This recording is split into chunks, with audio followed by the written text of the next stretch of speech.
sort of estimated in terms of who need?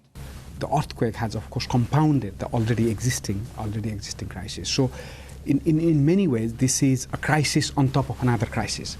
And that was quite different than some of the other earthquake sites I have visited. The second aspect is, of course, it's heavily urban area. So it's a city with multi-storey buildings, and the impact has been on those buildings. So generally in the urban setting, it's quite easy for people to move and find temporary shelters and temporary arrangement. But in an urban setting, it's much more complex. So I saw a lot of people moving to schools, community centers, the mosques, and other community centers. So it's quite complex, and for people, I think it's extremely heavy because they're already living in a very difficult situation. And then this earthquake makes the life much harder.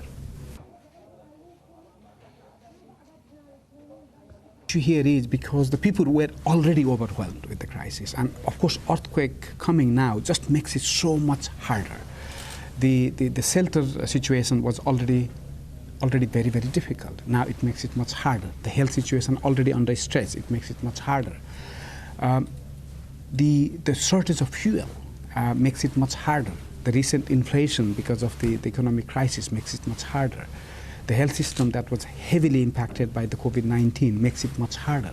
So it just compounds already existing hard situation. That was good. I'm sure you will pick few useful things. A lot of useful things. The areas I visited, there was absolutely no issue of access. I think the aid is reaching. Of course, there is much more aid needed. There is not sufficient aid coming.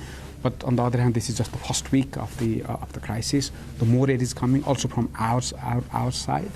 Of course, in the northwest, this is much more complex. As you know, there have been new border crossing opened to get aid from Turkish side. But we also need to realize that the side on the Turkey is also the one which is heavily affected by earthquake.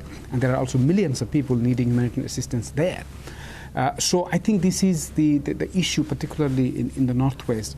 There are a number of dialogue happening, delicate discussions happening to make sure that the assistance reach there, because there are needs all over the earthquake-affected area. The next stage right now is rebuilding the infrastructure. It is still very cold. It's still very cold, and people are living on these community centers.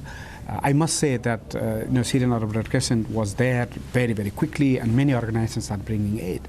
But they are still living on a very basic conditions in a very cold school rooms, for example, which I visited. So the shelter is really number one priority right now. I think we need to make sure that the people are moving to a warmer place. There are clearly concerns on the health concern, particularly in Aleppo. As you know, just before the earthquake, they already had cholera. And actually, we were supporting the cholera response. So now, people living in a community center where the facilities are basic, and if this continues for a long period of time, there will be health consequences. Of course,